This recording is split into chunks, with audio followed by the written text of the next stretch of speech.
नमस्कार साथियों, स्वागत है आपका आपके अपने चैनल विधि नॉलेज में। साथियों, पिछले वीडियो में हमने एक ऐसे फॉर्मूले को सीखा था जिससे हम संविधान के सारे भागों को बहुत ही सरलता से याद कर सकते हैं। इस वीडियो में हम लोग जानेंगे संविधान के भाग 1 को। तो चलते हैं संविधान भाग के 1 की ओर। भाग 1, संघ और उसका राज्य क्षेत्र, अंग्रेजी में कहें तो the union and it's territory. इस भाग में 4 अनुच्छेद हैं। तो देखते हैं पहला अनुच्छेद। अनुच्छेद 1, संघ का नाम और राज्य क्षेत्र। भारत अर्थात इंडिया राज्यों का संघ होगा। राज्य और उसके राज्य क्षेत्र वे होंगे जो पहली अनुसूची में विनिर्दिष्ट हैं। भारत के राज्य क्षेत्र में राज्यों के राज्य क्षेत्र, पहली अनुसूची में विनिर्दिष्ट संघ राज्य क्षेत्र और ऐसे अन्य राज्य क्षेत्र जो अर्जित किए जाएं समाविष्ट होंगे। ये जो पहला अनुच्छेद है इसमें 3 क्लॉज दिए गए हैं, जिसमें पहले क्लॉज में बताया गया है भारत अर्थात इंडिया राज्यों का संघ होगा। यहाँ यह बताया गया है कि भारत कई राज्यों को मिलाकर एक संघ बनेगा। संघ का अर्थ होता है समूह, यानी कि एक समूह होगा। दूसरे क्लॉज में ये बताया गया है कि किन राज्यों का संघ होगा भारत। उन राज्यों का नाम पहली अनुसूची में लिख दिया गया है। तो वे राज्य हैं आंध्र प्रदेश, असम, बिहार, गुजरात, केरल, मध्य प्रदेश, तमिलनाडु, महाराष्ट्र, कर्नाटक, उड़ीसा, पंजाब, राजस्थान, उत्तर प्रदेश, पश्चिम बंगाल, नागालैंड, हरियाणा, हिमाचल प्रदेश, मणिपुर, त्रिपुरा, मेघालय, सिक्किम, मिजोरम, अरुणाचल प्रदेश, गोवा, छत्तीसगढ़, उत्तराखंड, झारखंड और तेलंगाना। तीसरे क्लॉज में बताया गया है भारत के राज्य क्षेत्र में राज्यों के राज्य क्षेत्र, अर्थात ये जो 28 राज्य हैं, इन 28 राज्यों का जो क्षेत्र है वो सबका सब भारत में समाविष्ट होगा। ख में बताया गया है पहली अनुसूची में विनिर्दिष्ट संघ राज्य क्षेत्र। जिस प्रकार पहली अनुसूची में 28 राज्यों के नाम लिखे गए हैं, उसी प्रकार पहली अनुसूची में 8 संघ राज्य क्षेत्रों के नाम भी लिखे गए हैं। वे 8 संघ राज्य क्षेत्र हैं दिल्ली, अंडमान और निकोबार द्वीप, लक्षद्वीप, दादरा और नागर हवेली एवं दमन और दीव, पांडुचेरी, चंडीगढ़, जम्मू और कश्मीर, लद्दाख। तो ये जो 8 संघ राज्य क्षेत्र हैं ये भी भारत के अंदर में समाविष्ट होंगे, अर्थात भारत 28 राज्य और इन 8 संघ राज्य क्षेत्रों का संघ होगा। ग, ऐसे अन्य राज्य क्षेत्र जो अर्जित किए जाएं समाविष्ट होंगे। यहाँ यह बताया गया है कि यदि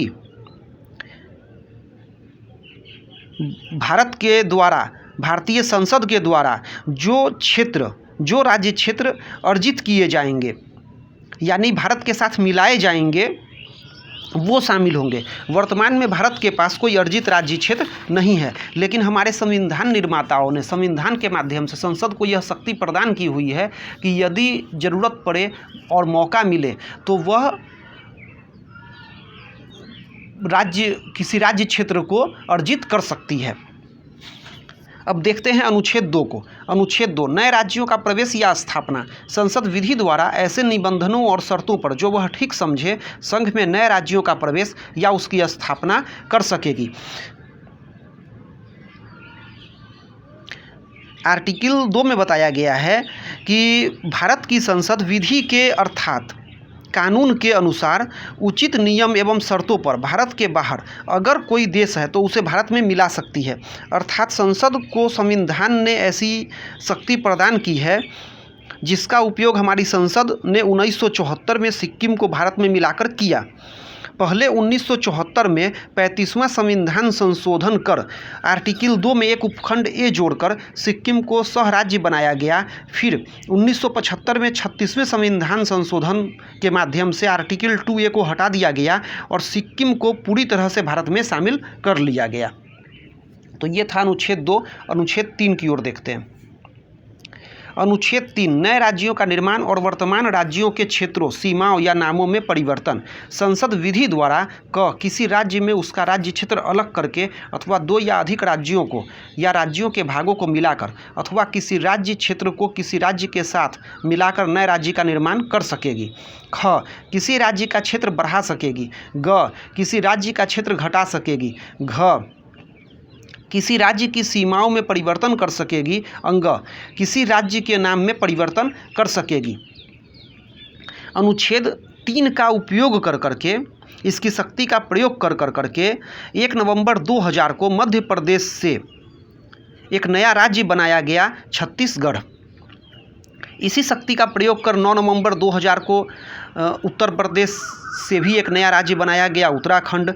और 15 नवंबर 2000 को बिहार को 2 भागों में बांटकर एक और नया राज्य बनाया गया, झारखंड। तो ये था अनुच्छेद 3, जहाँ ये बताया गया है कि संसद को संविधान ने ये पूरी शक्ति दी है कि वह किसी भी राज्य में किसी प्रकार का कोई भी परिवर्तन कर सकती है, चाहे वो उसके सीमा से रिलेटेड हो, उसके क्षेत्रफल से रिलेटेड हो, उसके नाम में परिवर्तन करना हो, या उन सारे राज्यों में से कुछ भाग तोड़कर एक नया राज्य बनाना हो, या पुराने राज्य के क्षेत्र को बढ़ाना हो। तो चलते हैं अनुच्छेद 4 की ओर।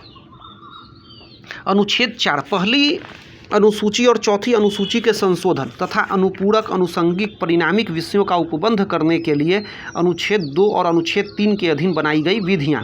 इसका क्लॉज 1 कहता है, अनुच्छेद 2 या अनुच्छेद 3 में निर्दिष्ट किसी विधि में पहली अनुसूची और चौथी अनुसूची के लिए ऐसे उपबंध अंतर्विष्ट होंगे जो उस विधि के उपबंध को प्रभावित करने के लिए आवश्यक हों, तथा ऐसे अनुपूरक, अनुषांगिक और परिणामिक उपबंध भी जिनके अंतर्गत ऐसी विधि से प्रभावित राज्य और राज्यों के संसद में विधानमंडल या विधानमंडलों में प्रतिनिधित्व के बारे में उपबंध है, अंतर्विष्ट हो सकेंगे, जिन्हें संसद आवश्यक समझे।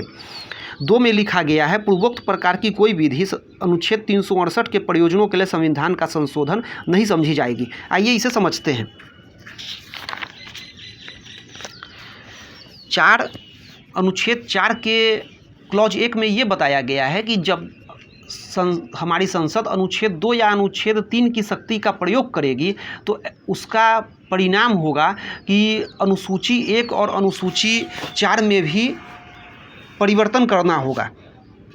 तो ऐसे परिवर्तन की शक्ति संविधान ने संसद को दे दी है, ऐसा अधिकार दे दिया है कि वह अनुसूची 1 में और अनुसूची 4 में भी परिवर्तन कर सकती है। 2 में बताया गया है कि पूर्वोक्त प्रकार की कोई विधि अनुच्छेद 368 के प्रयोजनों के लिए संविधान का संशोधन नहीं समझी जाएगी। यहाँ यह बताया गया है कि अनुच्छेद 2 या अनुच्छेद 3 की शक्ति का उपयोग करने के लिए संसद को अनुच्छेद 368 के प्रभाव से मुक्त रखा गया है। अनुच्छेद 368 क्या है, ये किसी दूसरे वीडियो में हम लोग विस्तार से पढ़ेंगे। अभी मैं आपको इतना बताता हूँ कि अनुच्छेद 368 से संसद को संविधान में संशोधन करने की शक्ति मिलती है, जिसमें संसद को कई प्रक्रियाओं से गुजरना होता है। तो यहाँ अनुच्छेद 4 में बताया गया है कि संसद यदि अनुच्छेद 2 और अनुच्छेद 3 की शक्ति का प्रयोग करती है तो उसको अनुच्छेद 368 की प्रक्रियाओं से गुजरने की कोई ज़रूरत नहीं, यानी अनुच्छेद 368 के प्रभाव से मुक्त रखा गया है अनुच्छेद 2 और 3 के प्रयोग पर। तो ये था अनुच्छेद 4। इस प्रकार हमारा संविधान का भाग 1 समाप्त होता है। अगले वीडियो में हम लोग संविधान के भाग 2 को देखेंगे, जो नागरिकता के विषय में चर्चा करता है। तो बने रहिए अगले वीडियो में, तब तक के लिए जय हिंद।